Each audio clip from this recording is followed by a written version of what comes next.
Hello friends, आज मी बनवत आहे फ्राईड अंड्याची करी।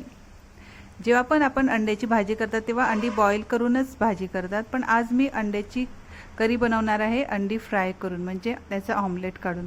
खूप छान लागते, एकदम मस्त झकास लागते राईस बरोबर। मी तर आता नॉनव्हेज खात नाही, पण अहोंनी सांगितलं खूप मस्त लागते, म्हणजे टेस्ट खूप छान असतो। चला तर रेसिपीला सुरुवात करूया।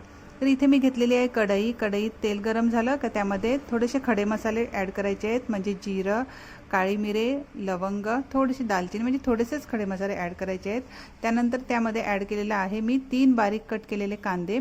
कांदा छान फ्राय झाला का त्यामध्ये ॲड करायचे 2 बारीक कट केलेले टोमॅटो आणि 2 मिरची आणि थोडासा लसूण ठेचून घेतलेला आहे मी, ते सुद्धा त्यामध्ये फ्राय करून घ्यायचं आहे। ठीक आहे, आणि आता छान असं मिक्स करून झाकण लावून 2 ते 3 मिनिटापर्यंत शिजू द्यायचं आहे, म्हणजे टोमॅटो एकदम सॉफ्ट होईपर्यंत शिजू द्यायचं आहे। ठीक आहे, आता थोडासा टोमॅटो सॉफ्ट झाला तर त्यामध्ये ॲड करायचे आहेत मसाले। तर इथे मी स्पेशल मसाला घेतलेला आहे, आगरी कोळी स्पेशल मसाला 1 चमचा, 1.5 चमचा कश्मीरी मिरची पावडर घेतलेली आहे, एक अर्धा चमचा इतका हळद घेतलेली आहे, एक छोटी चमची इतकी, आणि चवीनुसार मीठ ॲड केलेलं आहे, आणि गरम मसाला 1 चमचा गरम मसाला ॲड केलेला आहे। आता गॅस एकदम बारीक करायचा आहे आणि मसाले छान असे फ्राय करून घ्यायचे आहेत, एकदम गॅस बारीक करून घ्यायचा आहे। ठीक आहे, आता हे सर्व छान असं एकजीव करून घ्यायचं आहे। हे बघा मसाले छान फ्राय झालेले आहेत।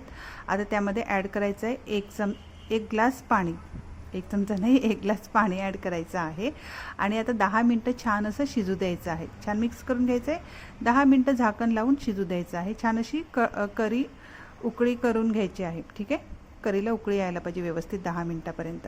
आता व्यवस्थित अंडा फोडून घ्यायचं आहे, हे बघा फेटून घ्यायचं नाही आहे, असंच ठेवायचं आहे। ठीक आहे, आता करी छान अशी उकळलेली आहे, 10 मिनटं झालेली आहेत, मिक्स करून घ्यायचं आहे। आता हे साईडला करून ठेवायचं आहे, आणि आता आपल्याला ऑमलेट काढायचं आहे। आता नॉर्मली आपण ऑमलेट करतो तेव्हा फेटून अंडा घेतात, पण हे मी आता अलग प्रकारे ऑमलेट करत आहे। काही लोक असे बनवत असतील, कारण की माझ्या अहोंना असंच ऑमलेट आवडते, त्यांना ते फेटून आवडत नाही, तर त्यांनीच सांगितलं मला, त्यांनीच ॲक्च्युली शिकवलं मला असंच करायचं, माझ्या हातून व्यवस्थित येत नव्हतं। तर हे बघा तेल गरम झाल्यावरच अंडा त्यामध्ये ॲड करायचं आहे। ठीक आहे, आणि त्यावरती मग थोडासा गरम मसाला, थोडीशी हळद, मीठ, थोडासा मसाला आणि थोडीशी कोथिंबीर ॲड करायची आहे, आणि नंतर मग पलटून घ्यायचं आहे। दोन्ही साईडने छान असं फ्राय करून घ्यायचं आहे। हे बघा छान असं ऑमलेट झालेलं आहे। आता साईडला करून ठेवायचं आहे। मी थोडं जास्तच तेल ॲड केलेलं होतं, कारण की मी 4 अंड्याचं ऑमलेट करणार होती ना, म्हणून। हे बघा आता सर्व मी ऑमलेट अशी फ्राय करून घेतलेली आहेत, छान दिसतात ना, मस्त दोन्ही बाजूने फ्राय करून घ्यायचे। ठीक आहे, मसाले, हळद, थोडंसं मीठ ॲड करून छान मस्त ऑमलेट करून घ्यायचे आहेत। आता करीला सुद्धा छान अशी उकळी आलेली होती, मी पुन्हा 5 मिनटं चालू केलेलं आहे, आणि त्यामध्ये हे ऑमलेट ॲड करून घ्यायचे आहेत। छान असे क्रंची ऑमलेट होतात बरं का, मस्त लागतात, आणि एकदम राईस बरोबर एकदम खूपच झकास लागतात।